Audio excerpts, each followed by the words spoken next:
और आज का कलाम प्रभु ने जो मेरे हृदय में रखा है आपको बड़ी आशीष देने जा रहा है। सबोपदेशक की पुस्तक उसका 10 अध्याय और उसका 10 पद। सबोपदेशक की पुस्तक उसका 10 अध्याय और उसका 10 पद पढ़िएगा। यदि कुल्हाड़ा थोथा हो और मनुष्य उसकी धार को पैनी ना करे तो अधिक बल लगाना पड़ेगा, परंतु सफल होने के लिए बुद्धि से लाभ होता है। हालेलुया। परमेश्वर का वचन कह रहा है प्रियो, यदि कुल्हाड़ा थोथा हो और मनुष्य उसकी धार को पैनी ना करे तो अधिक बल लगाना पड़ेगा। बड़ी खूबसूरत बात आज शाम प्रभु ने मेरे हृदय में डाली है प्रियो। कितने लोगों ने देखा है कि जब कुल्हाड़ी थोती होती है, उसमें धार नहीं होती, आपने देखा है बहुत परिश्रम करना पड़ता है, बहुत ज्यादा अधिक बल लगाना होता है। कुछ भी काटना हो, पेड़ों को काटना हो, कुछ भी काटना हो, बहुत अधिक बल लगाना पड़ता है। और यदि उसमें धार हो तो शायद एक ही फोर्स से वो टूट जाता है, एक ही बल से वो टूट जाता है। जब हम मारते हैं पेड़ों के ऊपर, पेड़ों की जड़ों पर, या दो चार वार में वो टूट जाता है ना। प्रभु आज हमें कुछ अद्भुत सिखाने जा रहे हैं प्रियो, कुछ अद्भुत सिखाने जा रहे हैं परमेश्वर। प्रभु कह रहे हैं यदि कुल्हाड़ा थोथा हो और मनुष्य उसकी धार को पैनी ना करे तो अधिक बल लगाना पड़ेगा। आज शाम मेरा और आपका जीवन पता है परमेश्वर के लिए एक कुल्हाड़े के समान है। मेरा और आपका जीवन परमेश्वर के लिए एक कुल्हाड़े के समान है, जिसे परमेश्वर उपयोग करते हैं बहुत सारे जीवनों के लिए। और पता है यदि हम उसमें धार ना लगाएं तो बहुत अधिक बल लगाना पड़ता है। आपने देखा है लोगों की आत्माओं को जीतने में, उन्हें सुसमाचार प्रचार करने में बहुत अधिक फोर्स का इस्तेमाल करना पड़ता है कि पता नहीं क्यों मैं जीत नहीं पा रहा इस आत्मा को। कई बार आपने देखा बहुत सारे लोग बहुत परिश्रम करते हैं पर बहुत थोड़ा ही बटोर पाते हैं लोगों को। मालूम है क्यों? उसके पीछे का कारण यह है क्योंकि वो कहीं ना कहीं अपनी धार को पैनी नहीं कर रहे। मुझे प्रभु ने जब इससे बात करी तो बहुत अद्भुत प्रकाशन दिया प्रियो। पता है जब उसे कुल्हाड़ी को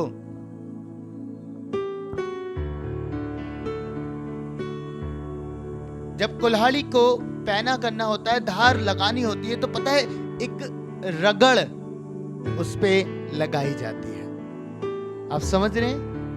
एक कुल्हाड़ी को अगर पहना करना है उसमें धार लगाई जाती है दूसरे लोहे से। आप समझ रहे हैं? उन्हें दोनों को रब किया जाता है, रगड़ा जाता है, तब क्या होता है कुछ देर में कुल्हाड़ी पैनी हो जाती है। आज मैं आपसे बात करूंगा प्रियो, ये धार आपके जीवन में कैसे आ सकती है। पता है इसमें भी 2 फोर्सेस चाहिए, एक तो आपका जीवन और दूसरा पवित्र आत्मा की उपस्थिति। हालेलुया। जब आप प्रार्थना कक्ष में बैठते हैं, जब आप प्रार्थना में प्रभु के साथ बैठते हैं, जितना अधिक समय आप देंगे उतना अधिक आपका जीवन पैना होता चला जाएगा। हालेलुया। उतना अधिक आप धार को प्राप्त करते चले जाएंगे। फिर आपको अधिक परिश्रम नहीं करना पड़ेगा लोगों की आत्माओं को जीतने के लिए, फिर आपको अधिक बल नहीं लगाना पड़ेगा। आप काम करेंगे और ऐसे करके परमेश्वर काम कर लेंगे। Hallelujah, hallelujah. क्या अद्भुत बात है। जितना अधिक मैं परमेश्वर की हुजूरी में रहता हूं उतनी अधिक धार मेरे जीवन में पाई जाती है। मैंने एक कहानी को सुना प्रियो, बहुत आशीष मिली। पता है एक बार एक व्यक्ति एक ऐसे स्थान पे जाता है जहां उसे नौकरी करनी थी पेड़ों को काटने की, और अच्छी सैलरी उसे मिल रही थी। वो अपॉइंट होता है और जो बॉस होता है वो उसे एक कुल्हाड़ा देता है और कहता है लो और जाओ पेड़ काटो। इस व्यक्ति को बहुत नीड थी और एक अच्छी सैलरी उसे मिल रही थी, तो वो भी बहुत खुश था और वो जोश में जाता है और पहले दिन ही 18 पेड़ काट देता है। बहुत खुश। जब वो बॉस के पास जाता है, मालिक के पास जाता है, तो वो कहता है मैंने आज इतने पेड़ काटे। बॉस खुश होता है, उसे अप्रिशिएट करता है, तो उसके अंदर और ज्यादा जोश आ जाता है, वो और ज्यादा एनकरेज हो जाता है, कहता अगले दिन और ज्यादा काटूंगा। वो अगले दिन जाता है और मेहनत करता है पूरा दिन। जब वो काटता है तो पता है 15 रह जाते हैं, कम रह जाते हैं। उसने कहा मैंने तो बहुत परिश्रम किया, ये फिर भी इतने कम रह गए, इतने ही काट पाया। अगला दिन आता है, पता है उसकी संख्या और घट जाती है, 10 पे आ जाता है। अब वो परेशान होने लगता है कि मैं दुगना बल लगा रहा हूं, मैं दुगनी मेहनत कर रहा हूं, पर मैं अधिक क्यों नहीं काट पा रहा। उसके समझ में नहीं आता, वो निराश होता है। ऐसे ऐसे करके संख्या घटती जाती है। वो बॉस के पास जाता है, कहता है बॉस मैं पूरी मेहनत कर रहा हूं, मैं पूरा परिश्रम कर रहा हूं, पर पेड़ अधिक काट नहीं पा रहा। तो पता है उसका बॉस उससे एक सवाल करता है, क्या तुमने कुल्हाड़ी पर धार लगाई? उसने कहा पता है क्या, उसने बोला कि मैं पूरा दिन काटने में इतना बिजी रहता हूं, पूरा दिन पेड़ काटने में इतना बिजी, धार लगाने का समय ही नहीं मिला। Hallelujah, hallelujah. आज मसीह लोग बहुत सारी बातों में इतने बिजी हो गए हैं, इतना ज्यादा व्यस्त हो गए हैं कि परमेश्वर के साथ संगति करना उनके पास समय नहीं होता। परमेश्वर के साथ संगति करने का उनके पास समय नहीं होता। वो धार इसीलिए तेज नहीं हो पा रही, वो धार इसीलिए पहनेपन को पा नहीं पा रही, क्योंकि हम प्रभु के साथ रगड़े नहीं जा रहे हैं। हम प्रभु के साथ प्रार्थना कक्ष में रगड़े नहीं जा रहे हैं, इसलिए हमारे जीवन पर धार वो आ नहीं रही है। पता है यीशु जब इस संसार में थे, यीशु मसीह जब इस पृथ्वी पर थे, तो उन्होंने बहुत अद्भुत काम किया। बाइबल बताती है प्रियो, पता है मरकुस और उसके 1 अध्याय और 35 पद में इस प्रकार से बाइबल कहती है, मरकुस रचित सुसमाचार उसका 1 अध्याय 35 पद। भोर को दिन निकलने से बहुत पहले वह उठकर निकला और एक जंगली स्थान में गया और वहां प्रार्थना करने लगा। परमेश्वर का कलाम कहता है भोर को दिन निकलने से बहुत पहले वह उठकर निकला और एक जंगली स्थान में गया और वहां प्रार्थना करने लगा। आगे, तब शमौन और उसके साथी उसकी खोज में गए। जब वह मिला तो उससे कहा, सब लोग तुझे ढूंढ रहे हैं। उसने उनसे कहा, आओ हम और कहीं आपस की बस्तियों में जाएं कि मैं वहां भी प्रचार करूं। परमेश्वर का वचन कहता है तब शमौन और उसके साथी उसकी खोज में गए, और जब वह मिला तो उससे कहा, सब लोग तुझे ढूंढ रहे हैं। मालूम है यीशु मसीह को ढूंढ रहे हैं क्योंकि वो मिरेकल कर रहा था, और भीड़ की भीड़ उसे ढूंढ रही है। पर यीशु कहां पाए गए? वचन कहता है वो एकांत में जंगल में चले गए, और लोग आके कह रहे हैं, उसके डिसाइपल कह रहे हैं लोग तुझे ढूंढ रहे हैं। और पता है यीशु ने कोई रिप्लाई नहीं दिया।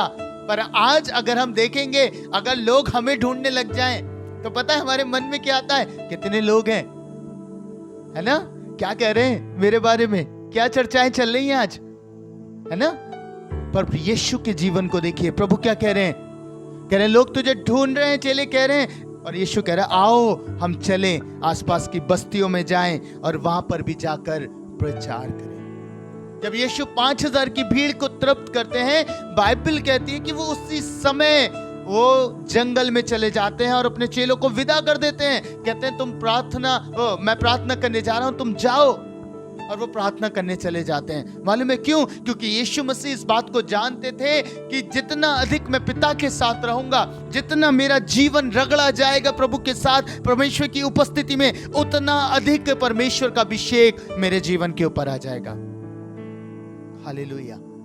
उतना अधिक मेरे ऊपर परमेश्वर का अभिषेक होगा, प्रभु का अभिषेक होगा। और यही अनॉइंटिंग थी और यही अभिषेक था। जब आप पढ़ेंगे मरकुस 9 अध्याय, तो बाइबल बताती है 14 पद से जब हम आगे पढ़ेंगे, मैं चाहता हूं बहन इसे पढ़ें। जब वह चेलों के पास आया तो देखा कि उनके चारों ओर बड़ी भीड़ लगी है और शास्त्री उनके साथ विवाद कर रहे हैं। उसे देखते ही सब बहुत ही आश्चर्य करने लगे और उसकी ओर दौड़कर उसे नमस्कार किया। उसने उनसे पूछा, तुम इनसे क्या विवाद कर रहे हो? जी। भीड़ में से एक ने उसे उत्तर दिया, हे गुरु, मैं अपने पुत्र को जिसमें गूंगी आत्मा समाई है तेरे पास लाया था। जहाँ कहीं वह उसे पकड़ती है वहीं पटक देती है, और वह मुंह में फेन भर लाता और दांत पीसता और सूखता जाता है। परमेश्वर का वचन बता रहा है, एक बालक को एक पिता चेलों के पास लेके आया, और बाइबल बताती है, मैं अब पूरा नहीं पढ़वा रहा, मैं आपको बता रहा हूं, बाइबल बताती है कि चेले उस दुष्ट आत्मा को नहीं निकाल पाए, और ये वाद विवाद का विषय बन गया। और जब हम लास्ट के पद को पढ़ेंगे, 28वें पद को,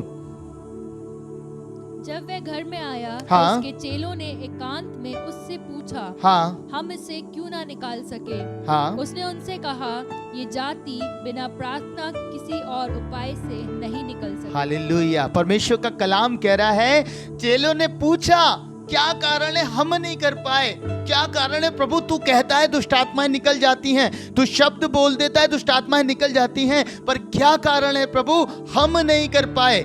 पता है प्रभु एक उत्तर देते हैं, सिंपल सा उत्तर, और कहते हैं ये जाति बिना प्रार्थना किसी और उपाय से नहीं निकल सकती। यीशु जानते थे कि इससे पहले वो अपने जीवन के मिरेकल परफॉर्म्स करें या दुष्ट आत्माओं को निकाले, चंगा करें किसी को, प्रभु परमेश्वर पिता के साथ अपने जीवन को धार लगा रहे होते थे।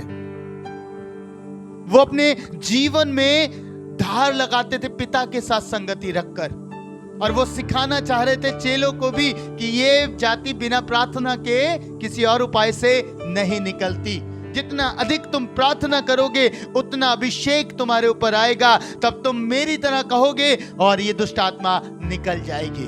हालेलुया। क्या अद्भुत बात है प्रियो। परमेश्वर प्रभु यीशु मसीह अपने चेलों को इस बात की गंभीरता सिखा रहे हैं, और आज हमें भी ये गंभीरता सिखा रहे हैं। यीशु अपने जीवन में परमेश्वर के साथ संगति रखते थे और अपने जीवन को परमेश्वर के साथ रब करते थे। उन्होंने कहा, पता है बाइबल बताती है कि ये जाति बिना प्रार्थना के नहीं जाती। वो सिखा रहे थे कि तुम्हें भी अब संगति रखने की आवश्यकता है। तुम भी प्रभु के साथ जितना अधिक रहोगे उतना अधिक अधिकार तुम्हारे ऊपर आ जाएगा। जितना अधिक तुम प्रेयर करोगे उतना कम बल तुम्हें इस्तेमाल करना पड़ेगा, उतना कम फोर्स तुम्हें लगाना पड़ेगा, और ये दुष्ट आत्माएं, ये बीमारियां छोड़ के चली जाएंगी। हालेलुया। प्रभु के वचन में लिखा है, यदि कुल्हाड़ी थोती हो तो अधिक बल लगाना पड़ेगा, अधिक परिश्रम करना पड़ेगा। चेले परिश्रम कर रहे थे, पता है, इसलिए विवादों में घिर गए क्योंकि वो अधिक बल लगा रहे थे। उन्होंने यीशु के जीवन को देखकर ये नहीं सीखा कि यीशु इतने मिरेकल करने के बाद प्रार्थना करने चले जाते थे। मैंने एक बार प्रीच किया था, चेले यीशु से पूछते, हमें प्रार्थना करना सिखा। मालूम है क्यों? क्योंकि वो उसका सामर्थ्य जान गए थे। वो जान गए थे कि इसके प्रार्थना का बल है जो ये इतने मिरेकल्स कर पाता है, ये इतने आश्चर्य कर्म कर पाता है, मुर्दों को जीवित कर देता है, ये बल है इसका। हालेलुया। इसीलिए वो कहते हैं हमें प्रार्थना करना सिखा दे। पता है परमेश्वर के वचन में लिखा है प्रियो, आज प्रभु हमें सिखाना चाहते हैं। परमेश्वर ने कहा ये बिना प्रार्थना के नहीं जाएगी। आपके जीवन की बहुत सारी बातें हैं जो आज शायद आपके जीवन को परेशान कर रही हैं, प्रभु आज आपको सिखाना चाहते हैं। उसका कारण ये है कि हमारा जीवन थोथा हो गया है, हमारे जीवन में अब धार नहीं है। प्रभु सिखाना चाहते हैं, प्रार्थना करो, परमेश्वर की उपस्थिति में आओ और अपने जीवन को तेज करो, धार पैदा करो उसके अंदर। जितना अधिक आप करोगे उतना अधिक आपको कम बल लगाना पड़ेगा। सुबोपदेशक जो मैंने अभी पढ़ाया प्रियो, उसमें एक अद्भुत बात लिखी है, पढ़िएगा बहन आगे। परंतु सफल होने के लिए बुद्धि से लाभ होता है। थोथा हो, परमेश्वर के वचन में लिखा है, यदि कुल्हाड़ा थोथा हो और मनुष्य उसकी धार को पैनी ना करे तो अधिक बल लगाना पड़ेगा, परंतु सफल होने के लिए बुद्धि से लाभ होता है। और आज शाम परमेश्वर आपको ये बुद्धि का वचन दे रहा है कि आपको अपने जीवन में अगर धार चाहिए, अपने जीवन में अभिषेक चाहिए प्रभु का, तो आपको उसके साथ एक कमरे में रहकर अपने जीवन को रब करना पड़ेगा, अपने जीवन को पैना करना पड़ेगा। तब आप निकलेंगे अभिषेक से भरकर और कहेंगे यीशु के नाम से दुष्ट आत्मा निकल जाए, तो वो निकल जाएगी। Hallelujah, hallelujah. परमेश्वर अद्भुत सामर्थी परमेश्वर है प्रियो। प्रभु ने जब इस बात को बोला तो परमेश्वर ये सिखाना चाह रहे हैं कि आज वो समय आ गया है, आज वो समय आ गया है कि मैं अपने जीवन को परमेश्वर के साथ बंद कर लूं। आज वो समय आ गया है प्रियो कि आज हमें परमेश्वर की उपस्थिति में जाने की जरूरत है। हम पता है अधिकतर अपना समय गवाते हैं। जितना अधिक हम अपने समय को खराब करते हैं, जैसे मैंने आरंभ में कहानी में बताया, उसे समय नहीं लिया कि वो उसे धार लगा सके, इसीलिए वो फेल हो गया। आज बहुत सारे जीवन हैं जो अपने जीवन को तेज नहीं कर रहे, धार नहीं लगा रहे और वो फेल हो रहे हैं, चाहे स्पिरिचुअल लाइफ में चाहे अपने सांसारिक लाइफ में फेल हो रहे हैं, क्योंकि वो प्रभु के साथ समय को स्पेंड नहीं कर रहे। आपको मालूम है दाऊद गोलियत को क्यों गिरा पाया? क्यों गिरा पाया? क्योंकि वो प्रभु की संगति में रहता था। हालेलुया। उसने अपने जीवन को इतना पहना कर रखा था, इतना पहना कर रखा था कि वो जानता था कि अब युद्ध मुझे करने की आवश्यकता नहीं है, मेरा प्रभु मेरे लिए लड़ेगा। तभी वो कहता है तू तो मेरे सामने भाला लेके आ रहा है, पर मैं परमेश्वर के नाम से आता हूं। उसने इतना अधिक परमेश्वर के साथ संगति रख ली थी, इतना अधिक वो प्रभु को जान गया था कि इससे पहले मेरे कदम गोलियत के सामने पड़ेंगे, मेरे परमेश्वर के कदम मुझसे आगे उसके सामने होंगे। हालेलुया। इसीलिए गोलियत ढेर हो गया, इसीलिए गोलियत हार गया। जितना अधिक आप अपने आप को परमेश्वर की संगति में रखेंगे, जितना अधिक आप उसके साथ रहेंगे, उतना जीवन आपका पहना हो जाएगा, उतना अधिक आपके जीवन में धार आ जाएगी। सो आज से आरंभ करें, आज से आरंभ करें। आप देख रहे होंगे अपने जीवन में मुझे बहुत परिश्रम करना पड़ रहा है, मुझे बहुत बल लगाना पड़ रहा है, चाहे सांसारिक तरक्की की बात हो, चाहे आत्मिक उन्नति की बात हो, बहुत बल लगाना पड़ रहा है। मालूम में होएगा ही नहीं जब तक आप उसमें धार नहीं लगाएंगे। हालेलुया। कितने मेरी बात को समझ गए? आज शाम प्रभु ने आपको सिखाया है कि अब बहुत व्यर्थ जीवन हो गया, अब परमेश्वर की संगति में बैठने का समय है। हालेलुया। मैं आपसे ये बात कर रहा हूं क्योंकि प्रभु ने मुझसे कुछ बात करी और प्रभु ने मुझे एक आज्ञा दी है और मैं उसे पूरा करूंगा। प्रिय परमेश्वर चाह रहे हैं कि मैं 40 डेज के लिए प्रेयर में रहूं, क्योंकि प्रभु ने मुझसे कुछ ऐसी बातों को रिवील किया है जो अब आने वाले समय में हमारे जीवनों को फेस करनी है। तो परमेश्वर चाह रहे हैं कि उसके लोग अब तैयार करें अपने आप को, धार लेके आए जीवनों में। मैंने प्रभु को हाँ बोला और अपने आप को तैयार कर रहा हूं। मैंने कहा प्रभु तेरी मर्जी पूरी हो। मैं चाहता हूं प्रियो कि आप भी अब अपने जीवनों को तैयार कर लीजिए, क्योंकि हम लगातार सुन रहे हैं कि प्रभु आने वाला है, प्रभु आने वाला है। तो हमारी जिम्मेदारी है कि हम लोगों को भी बचाएं, अपने जीवन को भी बचाएं। हालेलुया।